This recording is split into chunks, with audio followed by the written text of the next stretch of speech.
নমস্কার বন্ধুরা, আমি কোজাগরি আবারও চলে এসেছি তোমাদের কাছে একটা ভিডিও উপস্থাপন করতে। আজ আমি তোমাদের কাছে যে ভিডিওটি পেশ করতে চলেছি বা উপস্থাপন করতে চলেছি সেটা হলো আর্থিক উন্নতির জন্য স্পেশাল একটা টোটকা টিপস ভিডিও। আশা করি আমার দেওয়া এই টোটকা টিপসগুলি থেকে তোমরা ভীষণভাবে উপকৃত হবে, ফলো লাভ করবে। এর কারণ হলো আমি নিজে ফলো লাভ করেছি, উপকৃত হয়েছি, তাই তোমাদের সাথেও শেয়ার করলাম। বন্ধুরা, চলছে শ্রাবণ মাস। শ্রাবণ মাস হলো দেবাদিদেব মহাদেবের মাস। এই মাসে অনেক দূর দূরান্ত থেকে ভক্তরা ছুটে আসে তাদের মনস্কামনা পূরণের জন্য। আর নগ্ন পায়ে তারা হেঁটে চলে ভগবান শিবের মন্দিরের দিকে তাদের মনস্কামনা পূরণ করার জন্য। ঢালেন বাবার মাথায় জল। আমরা সকলেই জানি বাবা একটা গোটা অক্ষত বেলপাতা আর একটুখানি গঙ্গা জলেই তুষ্ট। কিন্তু বন্ধুরা, জীবনে নানান রকম সমস্যা থেকে থাকে। সেটা আর্থিক সমস্যা হতে পারে, শারীরিক সমস্যা হতে পারে, মানসিক সমস্যা হতে পারে, নানান রকম সমস্যা।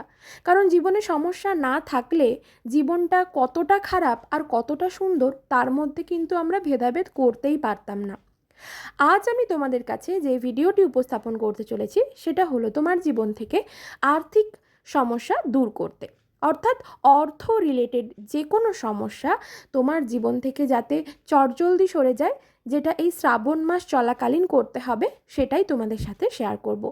আশা করি ভিডিওটি থেকে তোমরা উপকৃত হবে। সমস্তটাই জানাবো, তবে চলো তার আগে একটু আমার চ্যানেলের ইন্ট্রোটা দিয়ে ফেলি।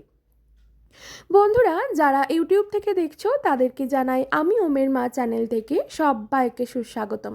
আশা করি সকলে খুব ভালো আছো, সুস্থ আছো, আমিও ভালো আছি। আর যারা ফেসবুক পেজ, আমার যেটা ফেসবুক পেজ, সেখান থেকে দেখছো কোজাগরি ঘোষ ফেসবুক পেজ থেকে, তাদেরকেও সুস্বাগতম জানাই।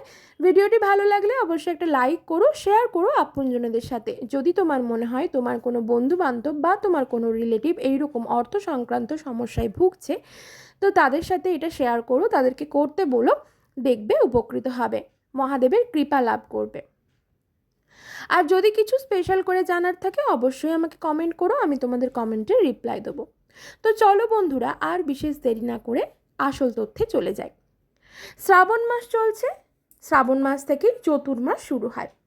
এই শ্রাবণ মাস চলাকালীন যে কোনো দিন সব থেকে ভালো হয় যদি সোমবার করতে পারো, কারণ আমরা সকলেই জানি শ্রাবণ মাসের সোমবারগুলো আমরা অনেকে নিজেদের মনস্কামনা পূরণ বা নানান রকম শারীরিক অসুস্থতা বলো, মানসিক দিক থেকে শান্তি বলো, সমস্ত কাজে সফল হবার জন্য শ্রাবণ মাসের সোমবারটাই আমরা বেছে নিই বাবার বার হিসেবে এবং শিবলিঙ্গে জল অর্পণ করি।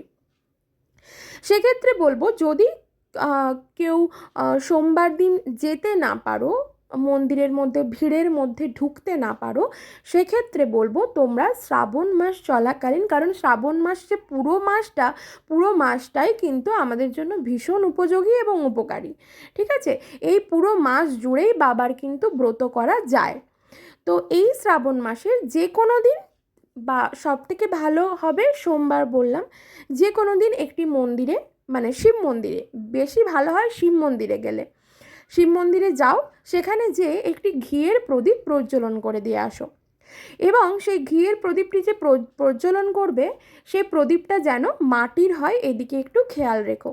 তুলোর সলতে ইউজ করবে, ঘি দিয়ে ভালো করে প্রদীপটি প্রজ্বলন করবে এবং সেই প্রদীপে, অর্থাৎ সেই ঘিয়ের মধ্যে দিয়ে দেবে এক টুকরো কর্পূর, দিয়ে সেই প্রদীপটি প্রজ্বলিত অবস্থায় রাখো বাবার মন্দিরে। প্রদীপটির সাইজে বড়ও হতে পারে, ছোটও হতে পারে, সেটা তোমার মর্জি, তুমি যেমন নেবে, তোমার সাধ্য সামর্থ্য অনুযায়ী একটি প্রদীপ প্রজ্বলন করো। তবে প্রদীপটি সর্ষের তেল বা অন্য কোনো তেলের হওয়া চলবে না, প্রদীপটি হতে হবে ঘিযুক্ত প্রদীপই হতে হবে, ঠিক আছে? তারপর আরেকটি প্রদীপ প্রজ্বলন করো।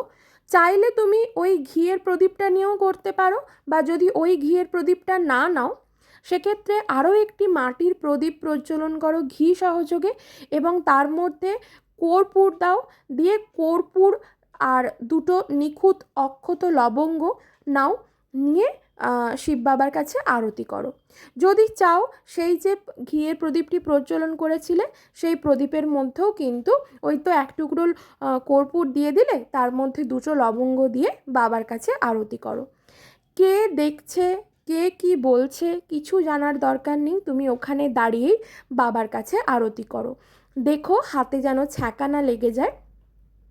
সেক্ষেত্রে বলবো ঠাকুরের যে প্লেটগুলো হয়, ছোটো র্যাকা বা ছোটো প্লেট যেগুলো আমরা ঠাকুরকে ভোগ দিই, সেরকম একটা প্লেটের মধ্যে একটু আতপ চাল আর একটু ফুলের পাপড়ি দিয়ে তার ওপর মাটির প্রদীপটি বসিয়ে তারপর বাবাকে সেই প্রদীপ সহযোগে আরতি করো। বাবাকে যে আরতি করবে, আরতি করার সময় তোমার মনস্কামনাটা জানাবে আর্থিক উন্নতির জন্য। এটা কিন্তু অন্য কোনো উন্নতি বা অন্য কোনো রিলেটেড ভিডিও বানাচ্ছি না বা অন্য কোনো রিলেটেড কথাও বলছি না, শুধুমাত্র আর্থিক উন্নতির জন্য। এক্সাম্পল স্বরূপ যদি বলি, যখন তুমি আরতি করবে তখন বাবাকে বলবে, বাবা আমাকে ঋণে আমি জর্জরিত হয়ে আছি, ঋণ থেকে মুক্ত করো, আমি যার কাছে টাকা পাই সেই টাকা ফেরত দাও, বাবা আমাকে পথ দেখাও, আমি যেন ভালোভাবে সৎ পথে থেকে সৎভাবে অর্থ উপার্জন করতে পারি। ঠিক আছে? তারপর 3 নম্বর সেটি হলো একটি পান পাতা লাগবে। যেটা জিনিস সেটা হলো, এটা বাড়িতেই করবে। ঠিক আছে? এটার জন্য কোনো শিব মন্দিরে যাওয়ার দরকার নেই। একটা পান পাতা নেবে, 2টো লবঙ্গ নেবে, 5টা ছোট এলাচ নেবে, ছোট এলাচ 5টা, সবুজ যে ছোট এলাচ সেই এলাচ, সেগুলোকে হাতে করে মুড়বে। তারপর 7 বার তোমার মাথার ওপর দিয়ে ঘোরাবে। ঠিক আছে? ক্লকওয়াইজ, অ্যান্টি ক্লকওয়াইজ নয়। ঠিক আছে? ঘড়ির কাঁটার দিকেই কিন্তু হাতে নেবে পান পাতা, পান পাতার উপর দেবে 2টো অক্ষত লবঙ্গ আর 5টি অক্ষত ছোট সবুজ এলাচ দিয়ে সেটা ভালো করে মুড়বে। তারপর মুড়ে সেটা তোমার ডান হাতে নিবে, ডান হাতে নিয়ে 7 বার তোমার মাথার ওপরে ক্লকওয়াইজ অর্থাৎ ঘড়ির কাঁটার দিকে ঘোরাবে। যদি তোমার অর্থ সংক্রান্ত সমস্যা থাকে তো তুমি নিজের জন্য নিজেই করতে পারো, বা তোমার বাড়ির যিনি আয়কর্তা তার মাথার ওপরও কিন্তু করতে পারো। তাকে বলেই করবে, এবং যখন করবে তখন বাড়ির বাকি সদস্যদেরকে বলে দেবে কেউ যেন তোমাকে পিছন থেকে না ডাকে। ঠিক আছে? বা কেউ ডাকলো তুমি সাড়া দিয়ে দিলে পিছন দিকে তাকাচ্ছ, এটা করবে না। যে কোনো সময় যে কোনো দিন শ্রাবণ মাস চলাকালীন করো, সব থেকে বেটার ফল পাবে আমি তো বললামই শ্রাবণ মাসের সোমবার দিন করলে। তারপর সেটিকে প্রবাহিত জলে ভাসিয়ে দাও। চেষ্টা করবে যেই দিন করলে সেই দিনই প্রবাহিত জলে ভাসানোর। এক কাজ করবে না, রাত্রের মধ্যে একবার করবে, প্রবাহিত জলে ভাসিয়ে দিতে কতক্ষণ আর সময় লাগে। আর বাড়ির সামনে অনেকের পুকুর হয়তো থাকে না, পুকুর নদী এসব থাকে না, সেক্ষেত্রে যদি কারোর কোনো অসুবিধা হয় সেক্ষেত্রে বলবো জিনিসটাকে রেখে দাও, তারপরের দিন যে প্রবাহিত কোনো পুকুরে বা জলে ভাসিয়ে দাও। এবং মাথায় রাখবে সেই প্রবাহিত জল যেখানে তুমি ভাসাচ্ছ জিনিসটা, সেই পুকুরটা বা নদীটা যেন প্রতিষ্ঠিত থাকে। নদী হলে তো কোনো কথা নেই, পুকুরটি যেন প্রতিষ্ঠিত থাকে। প্রতিষ্ঠিত অর্থাৎ যেই পুকুরে আমরা ঠাকুর বিসর্জন করি, ঠাকুরের জিনিসপত্র ভাসিয়ে দিয়ে আসি, মানে জলসই করি যেখানে, সেই জায়গায় তোমাকে এটা ভাসিয়ে দিয়ে আসতে হবে। জলে যখন ভাসিয়ে দেবে এবং যখন বাড়ি ফেরবে তখন কিন্তু পিছন দিকে যখন ফেলে দেবে, ফেলে যখন বাড়ি ফিরবে তখন কিন্তু পিছন দিকে বলেও তাকাবে না। যেই ডাকুক নাই ডাকুক পিছন দিকে তাকাবে না। সামনের দিকে যদি সেই ব্যক্তি বা মহিলা কেউ যদি তোমার সাথে কথা বলতে চায়, সে সামনের দিকে এসে কথা বললে তাকে সেখানে দাঁড়াবে না। তুমি হাঁটতে হাঁটতে বা যেতে যেতেই বলে দিও আমি তোমার সাথে পরে কথা বলবো, আমি এখন ব্যস্ত আছি, বলে বাড়ি চলে আসবে। বাড়ি এসে কি করবে, সরাসরি বাথরুমে যে পা ধুয়ে নেবে। ঠিক আছে? তারপর তোমার বাড়ির যেখানে শিব মানে যেখানে মন্দির বা যেখানটায় তুমি সিংহাসন রেখেছো ঠাকুরের, অর্থাৎ ঠাকুর ঘর যেখানে, সেখানে তুমি পারলে 108 বার নয়তো 51 বার, যদি 108 বার করতে অসুবিধা হয় সেক্ষেত্রে 51 বার একটু শিব বাবার যেটা মন্ত্র ওম নমঃ শিবায় মন্ত্রটি জপ করে নেবে। দেখবে আর্থিক সমস্যা কিন্তু দূর হবে, আর্থিক উন্নতি ঘটবে।